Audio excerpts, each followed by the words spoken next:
Olá, mais uma vez espero encontrá-los com saúde e que tudo mais esteja na mais perfeita ordem. Pessoal, como venho dizendo e tentando esclarecer para quem está me assistindo pela primeira vez e reforçar para quem vem me acompanhando, que esse programa, o Bem Mais Osasco em TV, é a versão comentada da revista impressa Bem Mais Osasco. No entanto, ao longo dos programas, não conseguimos comentar a revista inteira. Sendo assim, convido-os a acessarem o nosso portal www.revistabemmais.com.br e lerem a revista na íntegra em seu formato online. Ou ainda, se preferirem, entrem em contato através do e-mail faleconosco@revistabemmais.com.br e solicite a sua assinatura.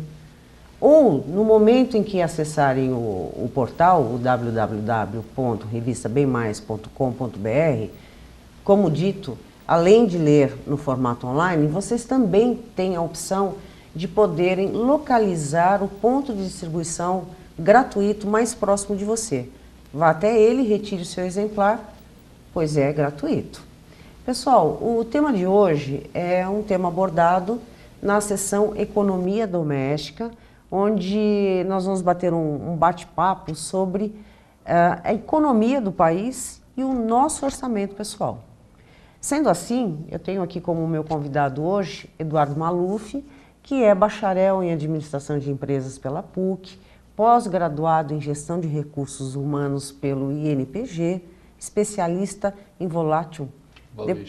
Depois ele vai me corrigir. Mestrado em Gestão Política e Organização Públicas pela Unifesp. Coordenador do Departamento de Avaliações Econômicas da Equity Engenharia e Avaliações.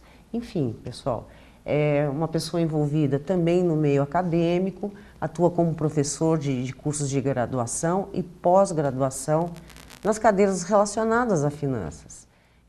Eduardo, seja bem-vindo e já te dou o direito de corrigir uma palavra que eu falei aí que, honestamente, eu nunca tinha visto na minha vida. Boa tarde, Vandercia, tudo bem? Eu estou bem, você? A expressão correta é valuation. Ok. E ela é uma expressão inglesa. Em finanças você tem muito essa situação no inglês, né? Uhum. E a nossa empresa é uma empresa especializada em avaliações patrimoniais. Ok. Que é a Equity Engenharia, né? Tá. Que também a equity vem também de uma expressão Quer dizer, em eu inglês. te apresentei todo errado. Mas não tem problema. Não é isso? Ainda tranquilo. bem que eu estou Há uma dificuldade, o né, pai gente? da matéria, né? Obrigado. E, enfim, o seu assunto é um assunto assim que tira o sono de muita gente todos os dias. Então, há essa dificuldade da gente lidar com esse sobe e desce do nosso mercado. Tem inflação, não tem inflação. Enfim, então eu vou explorar a sua presença aqui. Ok. Tá? E vou começar o nosso bate-papo citando uma coisa que aconteceu recentemente no mercado, que foi quando o ministro da Fazenda, o Guido Mantega, disse no começo da semana que, na verdade, não é nem semana, porque nós estamos em outubro, foi no começo de setembro. Né? Ele comentou que o país estava enfrentando uma mini crise. Com essa situação, como essa situação pode afetar o dia a dia das famílias, né, o nosso dia a dia? Se você puder também, antes de responder, o que é, afinal, uma mini crise? Porque ou é crise ou não é crise, mini crise. É uma expressão de uma tentativa de acalmar as pessoas, né? Então, na verdade, é uma crise. Tá. É uma crise que envolve aí a política monetária do país, envolve também uma questão estrutural. Nós temos aí um problema aí de falta de lição de casa que não foi feita. E essa lição de casa envolve principalmente investimentos em infraestrutura, reforma, né, administrativa, uma questão de uma revisão também na carga tributária. Então, tudo isso gera aí uma tensão e, somado também a uma mudança no cenário internacional, está trazendo uma série aí de situações, né, de saia justa e de apertos aqui na nossa economia ao nível macroeconômico. O que a gente percebe na mini-crise, no momento que o ministro abordou essa situação, né, perguntado, era a questão da flutuação, da variação cambial. Nós estávamos aí chegando em níveis altíssimos em setembro, com 20% de desvalorização acumulados nos 3 meses. Isso assustou porque o real perdeu o poder aquisitivo. Assim, traduzindo, né, para as pessoas que estão em casa, o que é que significa? O real valia um determinado montante, vamos colocar aí a relação 2,30, né, para o dólar, e de repente bate as casas de 2,40, 2,45. Nós tivemos até momentos de 1,60, 1,70 nesse sobe e desce do dólar. Quando a moeda americana sobe, nós temos aí um problema, que é onde que ele comenta da mini crise, e ainda ele comenta ele se dirige às donas de casa, né, dizendo, olha, não fiquem preocupadas, o dólar não vai trazer o efeito inflacionário. E aí que reside o problema em todo, né, o discurso. Há um esforço, sem dúvida, do Banco Central. O esforço é no sentido de controlar essa variação cambial, porque muitos dos nossos custos de produção são importados. Tá? Vamos pegar um custo assim que é assim, central, que é o petróleo. Ele é importado. E em cada variação do dólar, você tem um problema aí de aumento desse custo de produção. E automaticamente esse aumento é passado aos preços. E o preço vai gerar um efeito inflacionário. Ou seja, né, vão subir. E aí vai acabar corroendo essa moeda. Então, essa mini crise é no sentido de estamos tentando administrar com toda a seriedade, todo o trabalho possível. É o que eu percebi a minha percepção, né, como gestor. E, olha, gente, não fiquem preocupados porque nós somos o comando. Eu acho que é uma tentativa de acalmar as pessoas. E nós vamos falar de comportamento já sobre isso. Né? Tá, embora ele tente nos acalmar, na prática é complicado manter essa calma, porque quando a gente vai no supermercado, a gente vê a tal da inflação que ele diz que não existe, mas que existe, não é? E que isso, como eu tinha começado a pergunta, como é que isso influencia no nosso dia a dia? Só que antes de você começar a falar sobre o nosso dia a dia e a inflação ou a não inflação, eu vou ter que chamar o nosso break, ok? Enquanto isso você vai aí se preparando, ok? Pessoal, voltamos já já, é só um minutinho, até lá.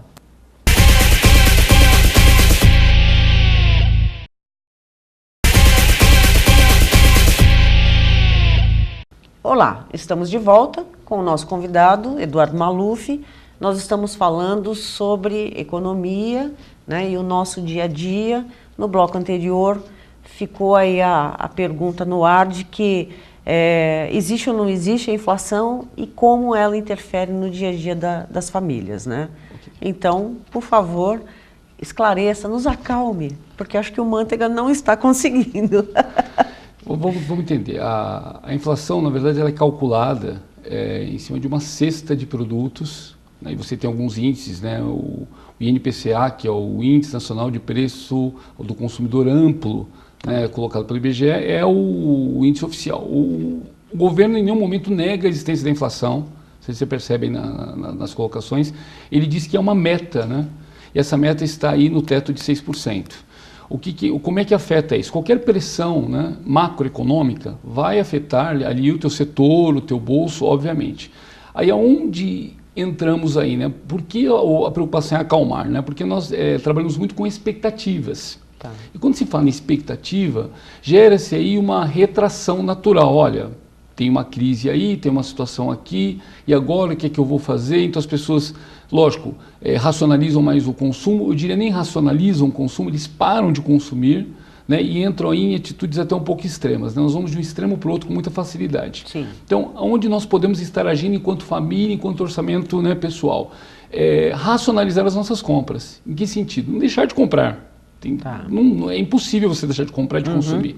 Mas racionalizar no sentido de comparar preços, de analisar, de ser mais cauteloso, não ser tão impulsivo. Se questionar, né? Realmente eu preciso disso? Exato. Porque às vezes a gente compra muito mais por impulso do que por necessidade. E aí isso impacta diretamente no meu orçamento pessoal. Então, trabalhar sob o ponto de vista de orçamento. Então, nesse ponto, nós temos muito a aprender com as empresas, né?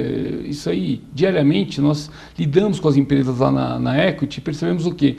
Uma preocupação com o orçamento. Então, se nós trouxermos esse princípio para dentro das famílias, nós vamos entender o seguinte, nós temos que trabalhar sobre orçamento. Então, olha, o que eu vou despender em lazer? Como é que eu vou despender em lazer? quais são as opções dentro do meu orçamento, a palavra orçamento é dos gastos destinados a esta área, que eu possa estar usufruindo e possa estar investindo. Na alimentação da mesma maneira. Então, de fato, a inflação ela é calculada como um índice médio, mas a minha inflação ela pode ser totalmente diferente da sua, porque depende exatamente do que eu consumo. Tá, então, afinal, o que é a inflação? É uma variação, né, indesejada dos preços. Tá. Ok? Então, para cima, né? Eu vou falar de variação, inflação sempre para cima, deflação para baixo. Então, há um aumento dos preços de uma maneira indesejada, eu não diria descontrolada, mas indesejada, que pode ser causado por dois motivos. O oportunismo, tá? Daquele determinado setor, aquele que está fornecendo determinado produto e serviço. Então, isso ele percebe um aquecimento, uma procura, ele automaticamente aumenta os preços. Tá? Então, isso é o oportunismo. E há uma questão técnica relacionada a custo de produção. Então, você tem aí alguns insumos, né, ou determinada mão de obra que sobe por uma questão, por alguma variável econômica, por alguma situação externa. Variável econômica é muito complicado, mas uma situação externa, isso vai elevar os preços. Então, vai levar o custo de produção e automaticamente ele repassa para o preço. Então, esse é o nosso grande problema. Permita-me aqui uma opinião, porque tem várias linhas, mas o que acontece? Hoje nós tentamos, né, enquanto país, enquanto governo, né, nós, enquanto cidadãos, percebemos e notamos um esforço em controlar a inflação através da taxa de juros, que é uma ação que nós chamamos de política monetária. Eu aumentando a taxa de juros, eu tiro o dinheiro de circulação e as pessoas que consomem pelo crédito automaticamente deixam de consumir. Tá? Okay. Essa é a sistemática. Mas, por outro lado, eu pressiono a demanda, as pessoas não consomem, mas eu tenho que fazer minha lição de casa. É aquela questão da lição de casa que eu comecei a comentar contigo lá bem no início da entrevista. Precisamos ter investimentos na nossa capacidade produtiva, para que nós possamos atender esse mercado. Porque até quando nós vamos ficar pressionando as pessoas para não consumirem? Então, essa é a grande questão que tem que ser debatida, discutida. Quando você fala em investimento, que tipo de investimento é esse?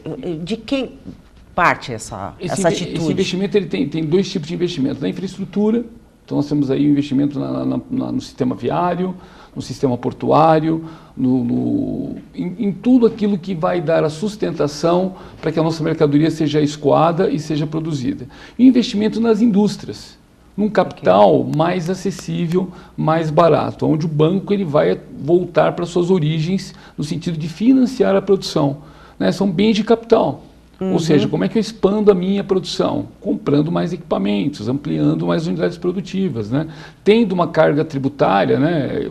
Óbvio, tem que pagar impostos, mas aí mais amena, de tal maneira que eu consiga reinvestir mais dentro desse processo. Para isso, eu vou ter que rever as contas do governo. Então, você percebe, é um cobertor curto, né? Se eu reduzir aqui a arrecadação de tributos, aí eu alivio a indústria, e nós assistimos isso repetidamente em 2010, 2011, onde nós tivemos aquele trabalho, 2012, aquele trabalho todo de redução de IPI, de veículos da linha branca. É uma maneira do governo renunciar a isso e permitir que haja, né, um reinvestimento e até uma redução de preços. Então é uma maneira. Só que quando eu abro mão desse imposto como governo, eu acabo perdendo receita. Sim. E ao perder receita, eu preciso ajustar os meus gastos. Preciso rever os meus gastos, né? Preciso buscar aí alternativas de ser mais eficiente na alocação de recursos. E essa me parece que é uma das lições que o governo ainda não aprendeu a fazer. Exato. E é isso que gera uma falta de credibilidade, principalmente, né, nos investidores internacionais, e é isso que tem impactado a questão da moeda. Tem outros fatores também, né?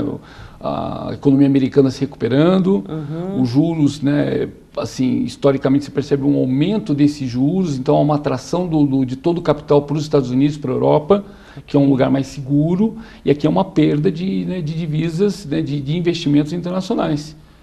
Tá, para a gente compreender, voltando a falar da inflação, né, para a gente compreender o que é de fato a inflação. Você já explicou isso. Ok, vamos falar na prática. Exatamente, na prática, como a gente sente e quais são os fatores, tem nome, tem índice, o que compõe essa inflação? Só que eu vou te dar uma trégua, você vai ter tempo para pensar na resposta, porque estamos indo para o nosso break, Ok. tá? É um minutinho só. Pessoal, já já estamos de volta.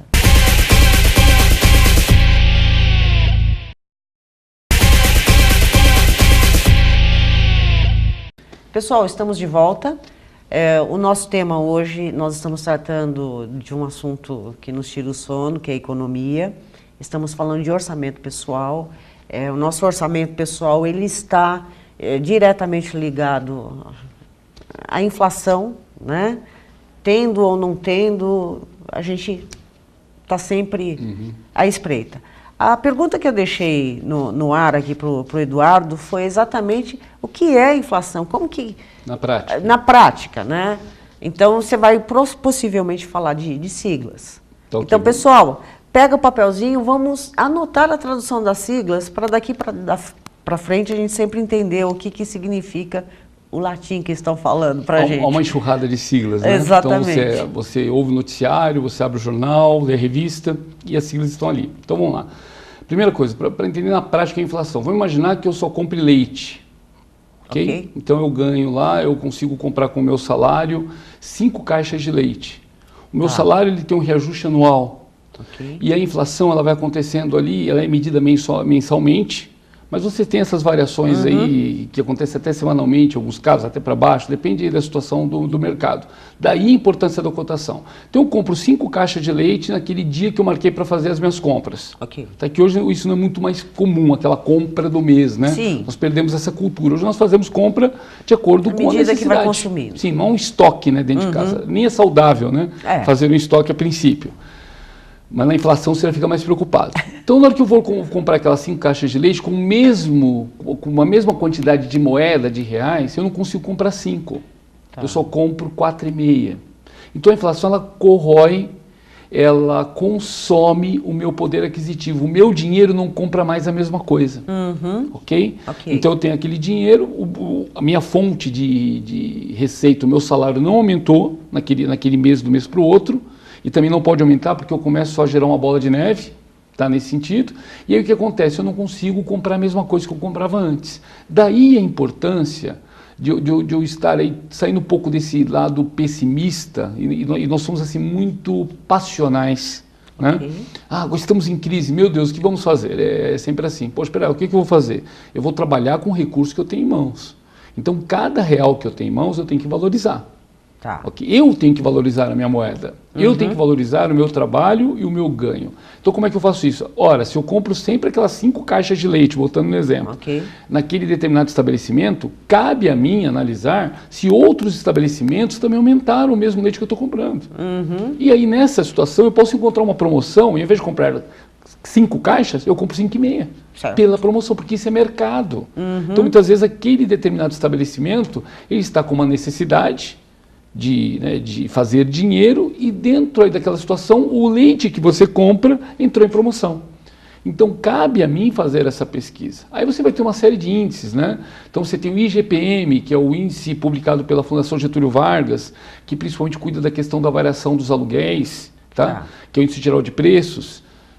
Se me fala a memória média. Como é que ele chama? Chega no IGPM? Sim. Faz uma cotação de mercado, tira a média cotação, e é o índice. Cotação setorial, né? Você não consegue pegar todos os preços, é uma amostra estatística e tira o índice em cima dessa amostra de um determinado setor. É como se você pegasse um pedaço de um setor representativo e tirasse uma média. Perfeito. Tá? Como é média, você tem variações dentro dela. E aí entra a nossa parte de gestão pessoal, de verificar se eu consigo achar alguma oportunidade de sair um pouco fora dessa média. Faça a pesquisa, né? Sempre. É o seu recurso, você tem que fazer gestão do seu recurso. A compra por impulso, obviamente, tem que ser impedida, né? Tem que ser evitada de qualquer maneira. Aí depois, uma outra taxa que a gente sempre ouve por aí, é o INCC, que é o Índice Nacional de Construção Civil, que é um outro parâmetro importante também, está relacionado ao setor de construção civil. Então, preciso também, se eu estou envolvido aí com obras, com reformas, isso impacta dentro do meu orçamento, é uma inflação diferenciada, né? Tem o INPCA que nós comentamos, que é o IBGE que calcula, que é o Índice Nacional de Preço do Consumidor Amplo, Tá? Então, esse índice é o que o governo utiliza como base para o estabelecimento das suas metas. Ele também é uma cesta, não todos os produtos subiram naquela proporção, uns subiram mais, outros menos. Né? Nós vamos lembrar aí no mês de, se não me falha a memória, de junho, o tomate foi o grande vilão, lembram? Sim, 42%. Sim. Poxa, então pera lá, será que eu preciso consumir o tomate? Eu preciso consumir a batata? Então, você tem que buscar, infelizmente, alternativas, exato, para que o teu dinheiro renda da mesma maneira. Tem uma outra palavrinha que todo mundo tem ouvido constantemente, né? Porque nós tivemos a reunião do Copom, em setembro, vai ter uma agora em outubro, que é a Selic, que é a taxa básica de juros, né? Que é isso? Aí de repente fala assim, bom, o governo estabeleceu em 9%, o Copom foi o governo estabeleceu em 9%, o Copom é o Comitê de Política Monetária do Banco Central. Algumas pessoas se reúnem ali e estabelecem a taxa básica. O que é a taxa básica de juros? Né? É o piso, né? É o ponto de partida para todas as taxas. Né? A partir dela vai ser calculada a taxa do cheque especial, a taxa do cartão de crédito, a taxa, né, que o empresário paga em algum empréstimo. Então essa taxa, vamos dizer assim, que é uma taxa de referencial para o cálculo de juros para o consumidor na ponta. Perfeito. Eduardo, infelizmente o nosso programa é super curto. Então, assim, bem rápido, o que você recomenda para as pessoas não perderem o sono na mini-crise? Todas as vezes que surgir uma mini-crise, o que a gente deve fazer? Rapidamente, o que nós entendemos em termos de... Eu vou te dar o olhar do administrador, né? Não do economista, porque eu sou administrador, então tem esse lado. Os economistas que me perdoem nesse ponto. Então, qual que é o olhar? Né? Em gestão, nós entendemos que toda crise traz uma oportunidade. Então, nós estamos diante de uma boa oportunidade. Oportunidade de rever os nossos conceitos, oportunidade de conversar mais em casa, dialogar, oportunidade de raciocinar mais e entender que a felicidade ela não vem só pelo consumo, mas ela vem pelo relacionamento, ela vem pelo diálogo, ela vem pelo compartilhar situações, pelo entendimento, né, que se eu comprar aquele bem ou não comprar, isso não vai mudar a minha vida em termos de felicidade. Porque nessa onda de consumo, nós buscamos algo chamado felicidade, né, satisfação. E isso é muito bom. Comprar é bom. Quem não gosta de comprar e adquirir? Excelente. Mas eu posso adquirir, mas de maneira inteligente. Né? Eu posso adquirir em momentos corretos, não naquele momento que eu tenho impulso, mas no momento correto. Eu posso negociar em certos momentos, em família, e estreitar os laços familiares. Então a grande oportunidade está aí. E ainda posso, no final, economizar. E eu gerando a cultura da economia, eu gero a poupança. E com a poupança eu gero reserva e começo a criar um círculo virtuoso que é denominado não depender do capital internacional para que eu faça os investimentos aqui no Brasil. Entendi. Bem, Eduardo, infelizmente, acabou. Poxa, te agradeço de coração pela sua participação, as suas orientações e dicas. Pessoal de casa, faça a lição de casa. Aproveite a oportunidade para rever e sejam prudentes, segundo o nosso orientador econômico aqui, tá? Para quem pegou a entrevista na metade ou se interessou mais, leia a edição desse mês, que lá está bem detalhado, tá bom? Pessoal, agradeço a audiência, a expectativa de toda semana poder estar aqui batendo um papo com vocês.